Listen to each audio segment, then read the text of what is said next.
बिस्मिल्लाहिर्रहमानिर्रहीम जी। हमारा next topic जो है, जिस तरह हमें मालूम है कि हमने चैप्टर नंबर 3 स्टार्ट किया हुआ है, स्ट्रेस और स्ट्रेन जिसका टॉपिक है।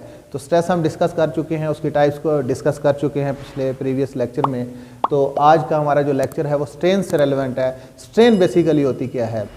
स्ट्रेन बेसिकली जो एक्सटर्नल फोर्सेस की वजह से किसी भी बॉडी में जो चेंज आ जाती है उसको हम स्ट्रेन बोलते हैं।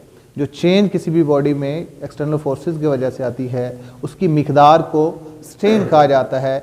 जिस तरह हमने डिफरेंट टाइप्स ऑफ स्ट्रेसेस पढ़े, इसी तरह स्ट्रेन की टाइप्स को जब हम डिस्कस करते हैं तो इसकी भी डिफरेंट टाइप्स बनती हैं। अब हम स्ट्रेन को, जिस तरह हमने कहा, डिफॉर्मेशन की जो क्वांटिटी है, मिकदार है, उसको हम स्ट्रेन बोलते हैं। तो इसके लिए जो सिंबल यूज़ किया जाता है ये स्मॉल ई का सिंबल है और इसका फार्मूला है change in dimension over original dimension.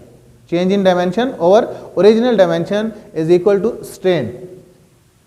अब टाइप्स ऑफ स्ट्रेन का जहां तक ताल्लुक है तो जिस तरह डायरेक्ट फोर्स थी, शीयर फोर्स थी, इसकी वजह से जो स्ट्रेस पैदा हुई बॉडी के अंदर वो भी डायरेक्ट स्ट्रेस, शीयर स्ट्रेस। और इसी तरह इसकी टाइप्स को जब हम डिस्कस करते हैं तो स्ट्रेन की टाइप्स में भी डायरेक्ट स्ट्रेन और शीयर स्ट्रेन का जिक्र मिलता है। डायरेक्ट स्ट्रेन वो किस तरह पैदा होगी? जब किसी भी बॉडी के ऊपर डायरेक्ट फोर्स लग रही होगी तो वो डायरेक्ट फोर्स दो फॉर्म में लगती है, जो कि कंप्रेसिव फोर्स की शक्ल में या टेंजाइल फोर्स की शक्ल में। या वो टेंशन पैदा करेगी या फिर कंप्रेशन पैदा करेगी। तो इसी तरह उस कंप्रेसिव फोर्स या टेंजाइल फोर्स की वजह से उसमें जो पैदा होने वाली तब्दीली है या डिफॉर्मेशन है उसको हम क्या बोलेंगे? कंप्रेसिव स्ट्रेन और टेंजाइल स्ट्रेन। और उसको फार्मूला में किस तरह लिखेंगे? ईटी, यानी कि strain tensile strain. Tensile strain में क्या होता है, चूंकि इसमें टेंशन क्रिएट होती है, किसी भी बॉडी को खिंचाव अप्लाई होता है तो उसकी वजह से उसकी जो डायमेंशन है उसमें एनलार्जमेंट आ जाती है, वो उसकी लेंथ बढ़ जाती है। तो हम क्या करेंगे? डेल्टा एल, जो कि तब्दीली आई लंबाई में, उसकी मिकदार ओवर उसकी ओरिजिनल जो लेंथ है उसकी मिकदार को आपस में डिवाइड करेंगे तो हमारे पास ये टेंसाइल स्ट्रेन आ जाएगी। इसी तरह अगर किसी भी बॉडी को कंप्रेस किया जा रहा है, दबाया जा रहा है, तो उसकी वजह से उसकी डायमेंशन में डेफिनेटली कमी आएगी। तो वो जो कमी है डायमेंशन में, उसकी मिकदार और उसकी ओरिजिनल मिकदार को जब आपस में डिवाइड करेंगे तो हमारे पास कंप्रेसिव स्ट्रेन आ जाएगी। इसी तरह शीयर स्ट्रेन, जैसे हमने डिस्कस किया कि अगर टेंजेंशियल फोर्स अप्लाई हो रही है तो वो शीयर फोर्स कहलाती थी, उसकी वजह से जो स्ट्रेसेस पैदा होती थी तो वो शीयर स्ट्रेसेस कहलाती थी, और उसकी वजह से जो बिगाड़ आ रहा है उस बॉडी के अंदर उसको हम शीयर स्ट्रेन बोल देते हैं। तो शीयर स्ट्रेन जो है डेल्टा एल ओवर एल हम इसको लिखेंगे, या चूंकि इसमें थीटा की शक्ल में डिफॉर्मेशन होती है तो हम टेन थीटा भी इसको लिख देते हैं। और थीटा जो है वो जो कि उसकी डिफॉर्मेशन की मिकदार को शो करेगा।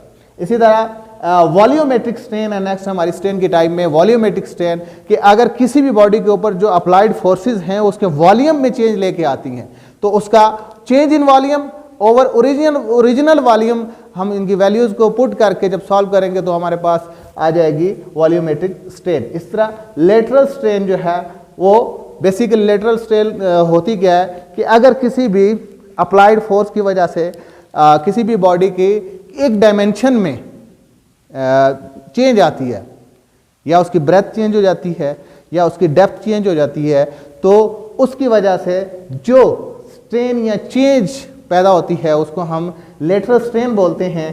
जिस तरह अगर ब्रेथ में चेंज आई तो डेल्टा बी ओवर बी हम लिख लेंगे, और अगर डेप्थ में चेंज आई तो delta D over original D लिख के हम उसकी प्रॉब्लम को सॉल्व कर लेंगे।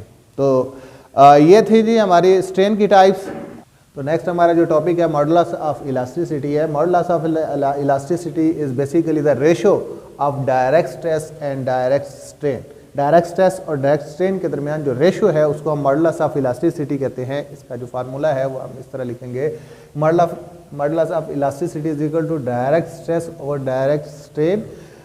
E is modulus of elasticity or stress small f और स्मॉल ई जो है वो स्ट्रेन को शो कर रहा है, तो ये इसका फार्मूला हो जाएगा।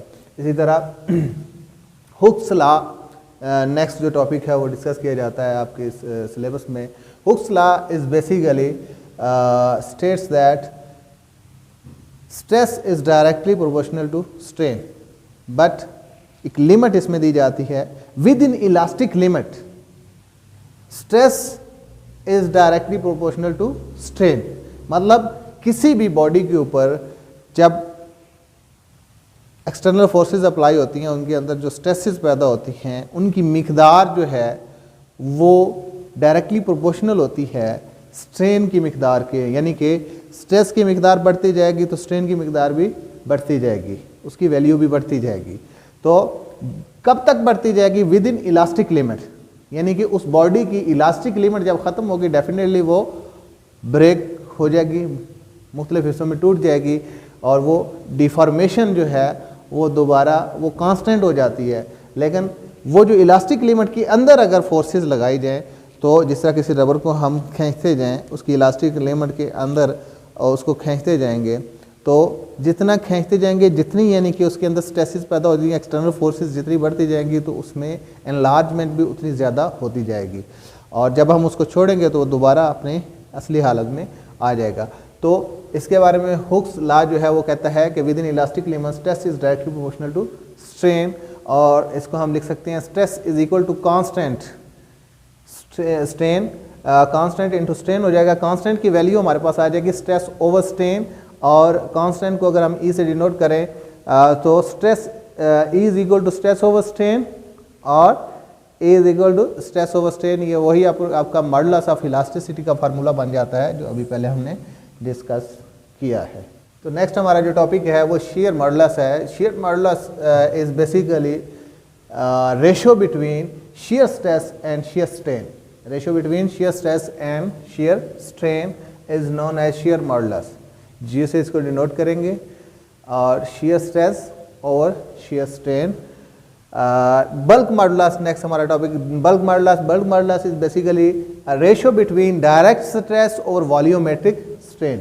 Direct stress जो कि कंप्रेशन की शक्ल में या टेंसाइल की शक्ल में या टेंशन की शक्ल में अप्लाई होती है, वो स्ट्रेस और वॉल्यूमेट्रिक स्ट्रेन जो कि वॉल्यूम में तब चेंज आती है, उसके दरमियान जो रेशियो है उसको हम लिखते हैं बल्क मॉडुलस, के से इसको डिनोट करते हैं।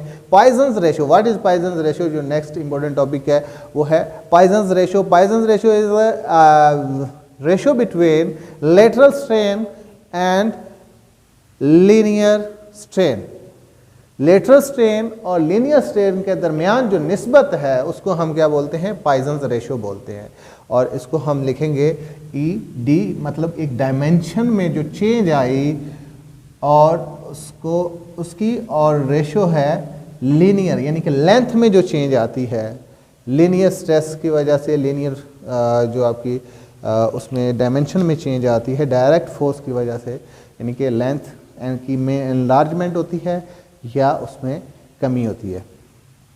तो ये थे जी आज के हमारे टॉपिक जो कि चैप्टर नंबर 3 स्ट्रेस और स्ट्रेन से रिलेटेड था, जिसमें बेसिकली हमने डिस्कस किया शेयर स्ट्रेस, शेयर स्ट्रेन की टाइप्स और उसकी स्ट्रेन, उसके बाद different modulus of elasticity, bulk modulus, Poisson's ratio वगैरह हमने डिस्कस किया। तो आज तक के लिए इतना ही काफ़ी है। तो मिलते हैं नेक्स्ट लेक्चर में, तब तक के लिए अल्लाह हाफिज़।